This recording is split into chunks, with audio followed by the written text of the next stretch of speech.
Hello everyone. तो आज हम लोग सर्कल्स का लेक्चर नंबर 3 पढ़ने वाले हैं एंड ये टॉपिक का नाम है पोजीशन ऑफ टू सर्कल्स। तो ये सर्कल में एक टॉपिक है पोजीशन ऑफ टू सर्कल्स के बारे में पढ़ने वाले हैं। इसके रिलेटेड हम क्वेश्चन सॉल्व करेंगे एंड हम लोग देखो क्रैश कोर्स में वही क्वेश्चन डिस्कस कर रहे हैं जो कि मोस्ट एक्सपेक्टेड है। तो मैं जो भी क्वेश्चंस इंक्लूड किया हूँ इस क्रैश कोर्स में which is Eklavya JEE 22 and WG 22, तो मेक श्योर हर एक क्वेश्चन को आप एक साइड में लिख के रख लो एंड उसको प्रैक्टिस करो, क्योंकि ये क्वेश्चंस आने के चांसेस है, स्पेशली अगर हम WBG का बात करें एंड जेई मेंस का बात करें। तो ये crash course JEE Mains and WBG बच्चों के लिए है। तो अगर आप पहली बार चैनल पर आए हो तो आप प्लेलिस्ट में जाइए, वहाँ पर एकलव्य क्रैश कोर्स आपको मिल जाएगा, ठीक है। तो देखिए पहला क्वेश्चन हम लोग के पास ये है। तो पहले हम आपको मैं एक रिकमेंड यही करूँगा कि पहले आप इसको खुद से सॉल्व कीजिए, वीडियो को पॉज कीजिए, सॉल्व कीजिए, देन हम लोग कंटिन्यू करते हैं, ओके। तो ये पहला क्वेश्चन क्या बताया गया है? There are two circles whose equation are x square plus y square is equals to 9 and x square plus y square minus 8x minus 6y plus n square is equals to 0। N belongs to Z. Z मतलब हुआ कि integers, okay, having exactly two common tangent. Okay, तो यहाँ तक मुझे क्या समझ में आया? मुझे बोला गया निकालने के लिए find the number of possible values of n, यानी कि एन का क्या क्या वैल्यूज हो सकता है, ठीक है। तो देखो मेरे पास टू सर्किल है, ठीक है। एक का इक्वेशन है x square plus y square is equals to 9, okay. And दूसरा सर्कल का इक्वेशन क्या है?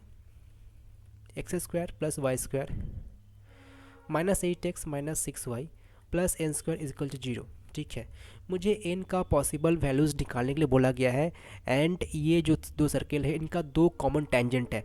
हम लोग डिस्कस किए थे लेक्चर नंबर 1 में, सब फॉर्मूला डिस्कस किए थे कि जो जो इंपॉर्टेंट फार्मूलाज है जो कि आपको पढ़ना चाहिए अगर आप सर्कल्स का चैप्टर्स को सॉल्व कर रहे हैं, तो ठीक है। तो देखो दो कॉमन टेंजेंट मतलब क्या कि एक सर्कल ऐसा होगा, ठीक है, एंड जो दूसरा सर्कल है वो कुछ ऐसा होगा। अगर दो दो कॉमन टेंजेंट है ना तो सर्कल का जो पोजीशन है वो ऐसा होना चाहिए, ठीक है। तो एक कॉमन टेंजेंट तो ये हो गया, ठीक है, ये एक कॉमन टेंजेंट हो गया, ओके, एंड ये एक कॉमन टेंजेंट हो गया। तो टू कॉमन टेंजेंट है, टू कॉमन टेंजेंट। तो अगर दो कॉमन टेंजेंट है तो सर्कल का पोजीशन कुछ ऐसा होता है। एंड हम लोग एक कंडीशन पढ़े थे, आपको याद होना चाहिए कंडीशन क्या था, काफ़ी इंपॉर्टेंट कंडीशन है, नोट कर लीजिए। आप लोग अगर लेक्चर नंबर 1 नहीं देखो तो देख लो, वहाँ पर सब कुछ हम लोग डिस्कस कर चुके हैं, फॉर्मूलाज भी डिस्कस किए एंड थ्योरी भी डिस्कस की है, ठीक है। तो कंडीशन ये है R1 minus R2 less than C1 C2 and less than R1 plus R2। तो ये कंडीशन है अगर दो कॉमन टेंजेंट है, ठीक है। तो कंडीशन को याद रख लीजिए। अब इस कंडीशन को हम लोग अप्लाई करेंगे यहाँ पर, ओके। तो देखो यहाँ पर इस सर्कल का जो सेंटर है वो क्या है? 0,0, ओके। एंड जो रेडियस है वो क्या है? R1, रेडियस 3 है, ठीक है, 3 स्क्वायर, ओके, 9 हुआ। तो ये C1 हुआ, ये R1 हुआ, एंड इस सर्कल का सेंटर एंड रेडियस क्या होगा वो निकालते हैं। तो देखो यहाँ पर हम लोग सॉल्व करते हैं इसको, ठीक है। तो C1 कितना था बताइए? -G -F, okay.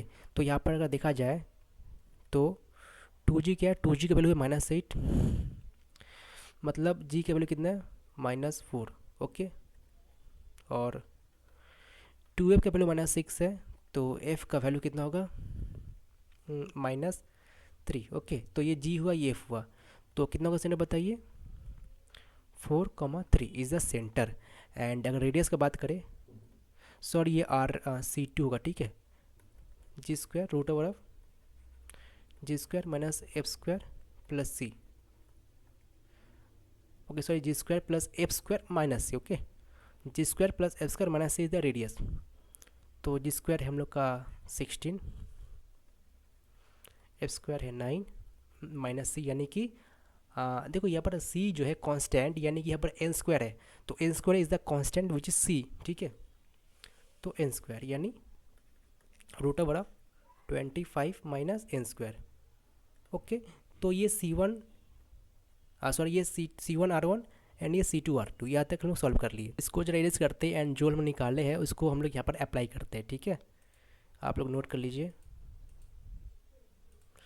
तो C1 कितना निकला था हम लोग का? C1 निकला था C1 निकला था हम लोग का 0,0, R1 निकला था 3, okay.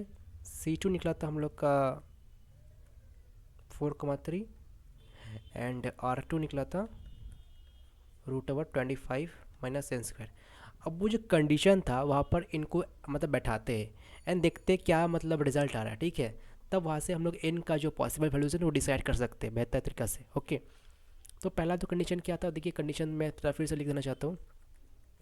Mod of R1 minus R2 less than C1 C2 less than R1 plus R2, ये कंडीशन आपका।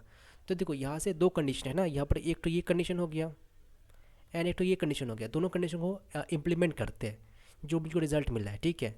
तो यहाँ पर देखिए C1 C2 less than mod of R1 plus R2, मतलब कि ये जो सेकंड जो कंडीशन है ये सेकंड कंडीशन है, ये फर्स्ट कंडीशन है। ओके,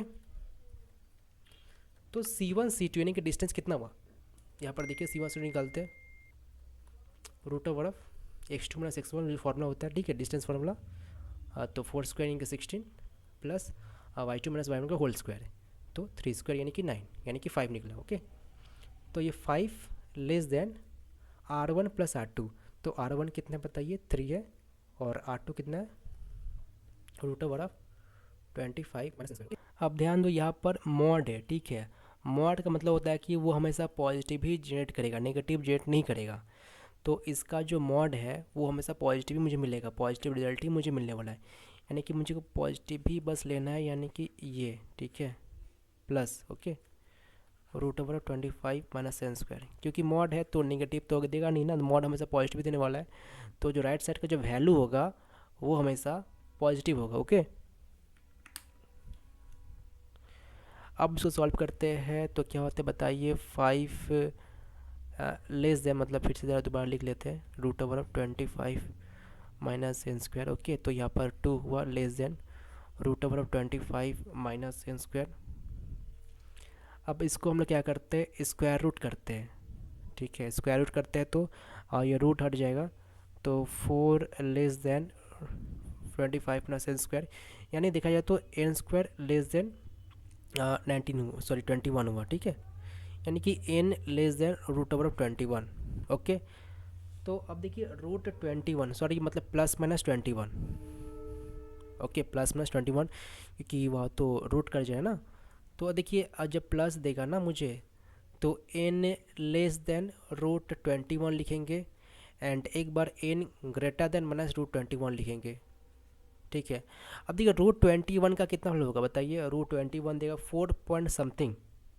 ओके, 4 पॉइंट समथिंग कुछ वैल्यू होगा, यानी कि n less than 4 point something. Okay, आप कुछ देख लीजिए, मतलब 4 पॉइंट ही कुछ देने वाला है and n greater than minus 4 point something.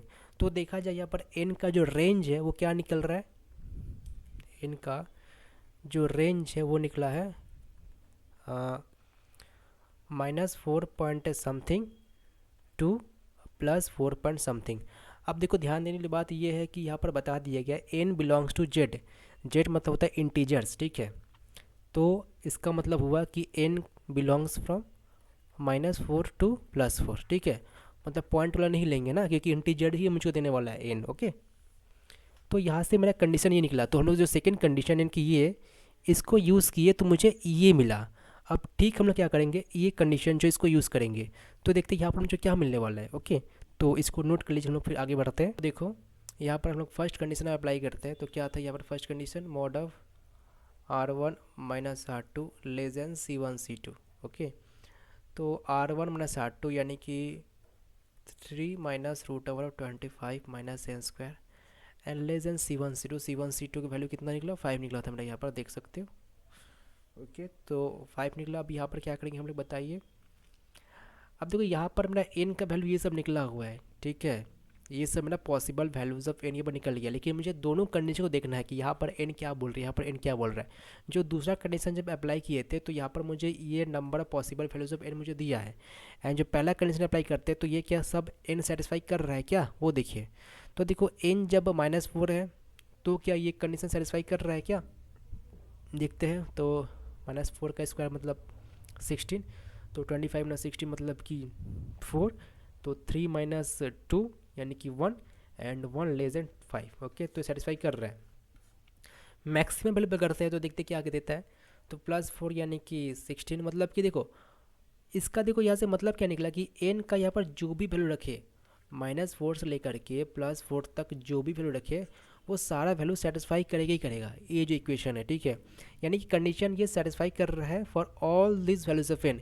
यानी हम लोग से यहाँ से ये बता सकते हैं कि सारे वैल्यू सही है। तो आंसर ये निकला कि पॉसिबल वैल्यूज़ ऑफ एन क्या क्या हो सकता है। तो आपका आंसर यही है, एन बिलोंग्स फ्रॉम -4 टू +4। मतलब कि अगर लिखा जाए तो n is equals to 0, +-1, +-2, +-3 and +-4। Okay, तो ये हम लोग का आंसर हुआ। तो क्वेश्चंस काफ़ी अच्छा था, आपको दोनों कंडीशन को जज करना था एंड क्या दोनों कंडीशन में क्या निकल रहा रिजल्ट एंड उसके हिसाब से हम लोग एन का वैल्यू बताए हैं। तो ये क्वेश्चंस आने के चांसेस है, हो सकता है कि कॉन्सेप्ट रिपीट हो जाए, तो आप लोग नोट करके रख लीजिए जरूरी क्वेश्चंस, ठीक है। तो इस वीडियो में हम लोग बस एक ही क्वेश्चन डिस्कस किए हैं। मैं सोचा कि ये क्वेश्चंस काफ़ी इंपॉर्टेंट है तो अलग से एक मैं वीडियो बना दूँ, ठीक है, यानी आने के चांसेस है। वैसे मैं आपको ये रिकमेंड करूँगा कि जितने भी केसेस है लाइक किस तरह से टच कर रहा है, कॉमन टेंजेंट 1 है तो क्या कंडीशन होना चाहिए, कॉमन टेंजेंट 2 तो क्या कंडीशन होना चाहिए, तो कितने कॉमन टेंजेंट है तो कंडीशन क्या होना चाहिए एंड उसका डायग्राम कैसे बनता है। और जैसे कई सारे बच्चे क्या गलती करते हैं, जैसे मैं आपको बता रहा हूँ, ठीक है, एक सेकेंड। जैसे हम लोग को बताया गया कि दो सर्कल टच कर रहा है, ठीक है। तो देखो टच अगर से बताया गया है ना, तो ऐसे भी हो सकता है एंड ऐसे भी हो सकता है। तो आपको दोनों केसेस लेने ही होंगे। तो ऐसे क्वेश्चन आते हैं जहाँ पर बस ये बताते हैं कि टच कर रहा है, ठीक है। तो जैसे देखो यहाँ पर अगर ऐसे एक टच कर रहे हैं तो कंडीशन क्या होता है, कंडीशन ये होता है C1 C2 is equals to mod of R1 + R2। वैसे मैं फॉर्मूला का जो PDF अटैच कर दिया हम लोग का जो एप्लीकेशन है डोलबिया, तो वहाँ पर जाइए एंड PDF को डाउनलोड कर लीजिए, वहाँ पर फॉर्मूला मिल जाएगा। एंड जब ऐसे टच करते हैं तो कंडीशन क्या होता है, C1 C2 is equals to mod of R1 - R2। तो दोनों कंडीशन को आपको अप्लाई करना आना चाहिए। ऐसा नहीं कि टच बता दिए तो बस आपको यही केस को लेके आगे बढ़ जाओ। तो यहाँ पर सेटिस्फाई भी करेगा, यहाँ पर ये भी सेटिस्फाई करना चाहिए। तो ये बातें ध्यान रखना। ऐसे ही क्वेश्चंस पूछे जाएंगे आपसे कि जहाँ पर मतलब बच्चे गलती जानबूझ के करेंगे ही करेंगे। तो नोट या बातें को आप ध्यान रखिए ताकि आप जो 2 नंबर के क्वेश्चन आते हैं, ये जो क्वेश्चन है ये 2 नंबर मतलब जनरली पूछे जाते हैं। जो पोजीशन 2 होते हैं ना वो 2 नंबर पर पूछे जाते हैं, 1 नंबर पर ये जनरली नहीं पूछा जाता है। तो मेक श्योर जितने भी क्वेश्चन है इसके रिलेटेड अपनी प्रैक्टिस कीजिए एंड फॉर्मूला को रिवाइज जरूर कीजिएगा, ठीक है।